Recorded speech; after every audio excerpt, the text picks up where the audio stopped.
a continuación. La voz de los protagonistas. Contacto telefónico. Así es, recibimos con muchísimo gusto al periodista, al reportero Raúl Olmos, de Mexicanos contra la Corrupción y la Impunidad.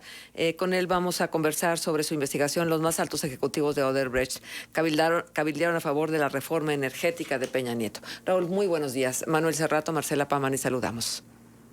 ¿Qué tal? Muy buenos días a ambos. Un gusto saludarlos. Igualmente, Raúl. Bueno, muy atentos a escucharte en relación a esta investigación tan acuciosa que pone en evidencia esta posibilidad del cabildeo que hubo entre directivos de Odebrecht y la famosa reforma energética. ¿Cómo es la historia? ¿Qué anotarías tú de manera particular de todo lo que ha sucedido para luego concluir en la singular postura que tiene ahora mismo Emilio Lozoya, protagonista, por supuesto, de todos estos hechos, de cara a responder a todos estos cohechos y a todas estas acciones que están implícitas en una corrupción que no lo sabemos de cierto, pero lo suponemos?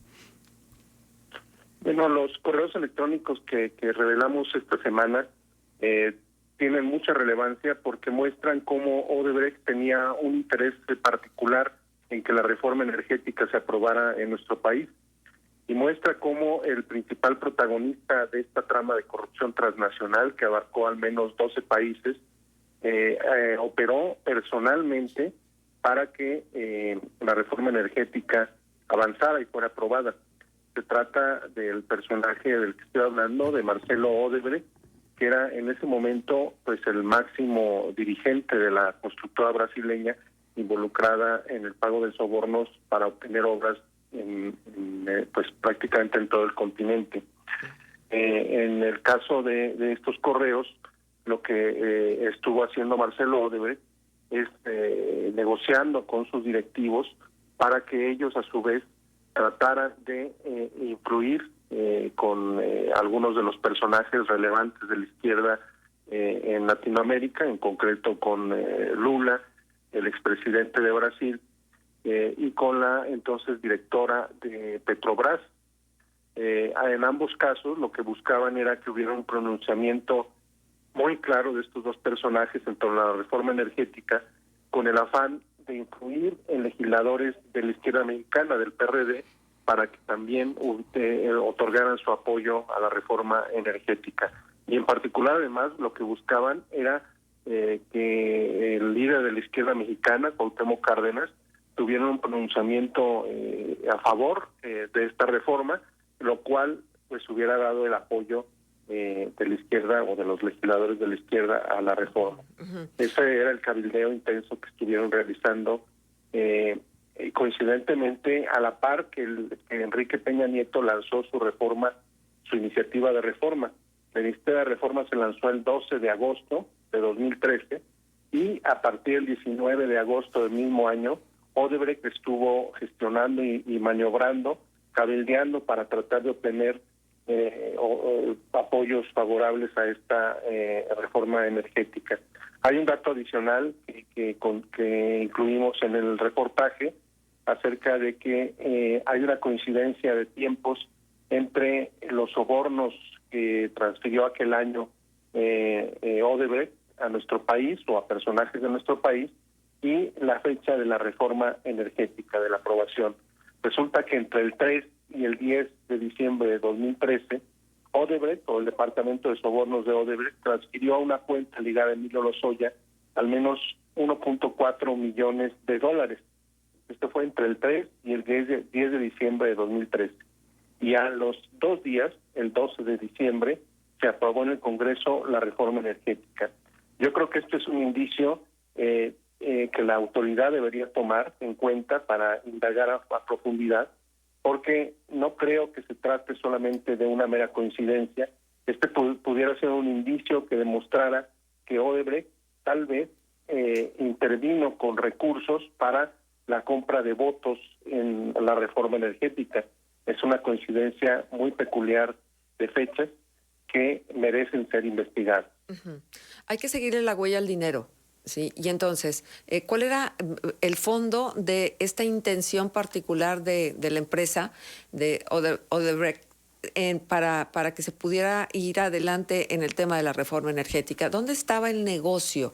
Porque si estaban dispuestos a dar tantos millones de dólares para cohechos o para el famoso lobby, que luego se habla de él y pareciera que entonces se justifica, ¿dónde estaba el interés particular monetario de la empresa?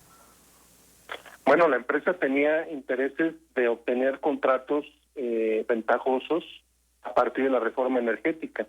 De hecho, hay una serie de conversaciones que en su momento dimos a conocer con el entonces director de Braskem, que es el área petroquímica de Odebrecht, donde decía que siguieron puntualmente, paso a paso, la campaña presidencial de Enrique Peña Nieto y que su propuesta de reforma energética se ajustaba a los planes de la empresa. Ellos tenían planes de invertir incluso en plataformas, de obtener negocios, pero bueno, se vino el asunto del gran caso Lavallato y eso de alguna forma frustró sus planes, pero tenían planes de inversión a partir de la reforma energética. Sobre todo lo que buscaban era apuntalar su mayor inversión en nuestro país, que es Etileno 21, una planta petroquímica ubicada en Veracruz, que es, digamos, como la joya de la corona de Odebrecht, no solo en México, sino a nivel continental. Es su mayor inversión y la que más ingresos le reditúa, utilidades, porque ellos mismos han estimado que las ventas de esa planta superan los $2,000 millones al año, ¿sí? Una cantidad pues enorme, gigantesca. Y ahí el negocio que establecieron fue a 30 años, un acuerdo que llegaron con Pemex desde tiempos de Felipe Calderón para obtener gas etano a un precio preferencial por 30 años. Y lo que hicieron al inicio del gobierno de Enrique Peña Nieto fue refrendar este contrato. De hecho, a los 2 días de que Peña Nieto tomó protesta, se ratificó el contrato a 30 años a favor de Odebrecht o de la planta petroquímica de Odebrecht para suministrarle gas etano barato, a precio preferencial, a esta empresa petroquímica de Odebrecht. ¿Cuál fue el daño para nuestro país? Es un daño gigantesco porque resulta que a partir de ese convenio a 30 años, Pemex ha venido subsidiándole el gas etano al principal negocio de Odebrecht de nuestro país y esto sigue vigente. Tan así que en tan solo 2 años, en los primeros 2 años de operación de la planta, las pérdidas a Pemex superaron los $2,000 millones por vender este gas etano subsidiado, ¿sí? Entonces, el interés de cabildear la reforma energética era para mantener y incluso aumentar los beneficios económicos que Odebrecht estaba teniendo en nuestro país en materia energética, en concreto en sus negocios petroleros. Y además hay un dato relevante, que en los correos electrónicos aparecen las iniciales de un personaje del gobierno de México que era como el que estaba gestionando este tipo de apoyos de Odebrecht para obtener el apoyo de la reforma energética, que es un personaje identificado con las iniciales EL, que coinciden con las de Emilio Lozoya. Ahí hay, insisto, más elementos que la autoridad, la Fiscalía, debería retomar para profundizar en la investigación, porque lo que vimos en las 2 audiencias primeras que se dieron en el caso Lozoya, pues muestran una investigación muy pobre, una investigación muy que deja mucho que desear, porque pues no se profundiza en el caso. De hecho, todo lo que se dijo en los 2 días de audiencia del caso Lozoya era información que ya conocíamos. Es como si la investigación de la Fiscalía se hubiera quedado pues todavía por hacerse, ¿no? Exacto. Raúl, muy buenos días. Saluda a Manuel Cerrato. Justamente en todo este entramado, también tú en el reportaje y en la transcripción y publicación de los correos que obtuvieron, aparece que una de las implicadas en esto de las declaraciones a favor de la reforma energética es Graça Foster, quien era directora de Petrobras, y que incluso hay algunos correos electrónicos donde se habla que ya se contactó a gente, por ejemplo, de Televisa, para tomar la declaración justamente de la entonces directora de Petrobras en favor de la reforma energética. Ahora, también en todos estos cabildeos, porque se habla también de uno de los correos electrónicos enviado por Luis Güell, que Cuauhtémoc Cárdenas, bueno, ya estaba alineado en ese sentido, pero que no estaba satisfecho con la partida de su hijo de la política y su estadía en Estados Unidos, dice tal cual el mensaje. Y el hecho de que Lázaro Cárdenas Batel haya reaparecido en la política, en el gabinete de Andrés Manuel López Obrador como coordinador de asesores, también se pudieron haber negociado posiciones políticas que trascendieran a la administración de Peña Nieto. Bueno, yo creo que ellos trataban de influir de todas las formas.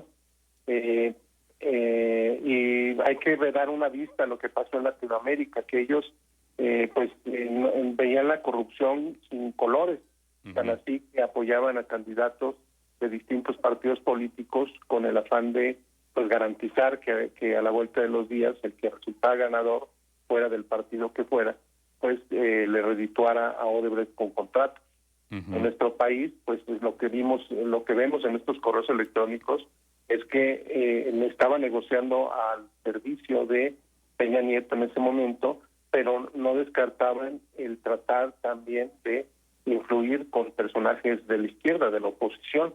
Hay un correo, uno de los correos que me parece muy peculiar, porque dice Marcelo Odebrecht que había que buscar a Cárdenas.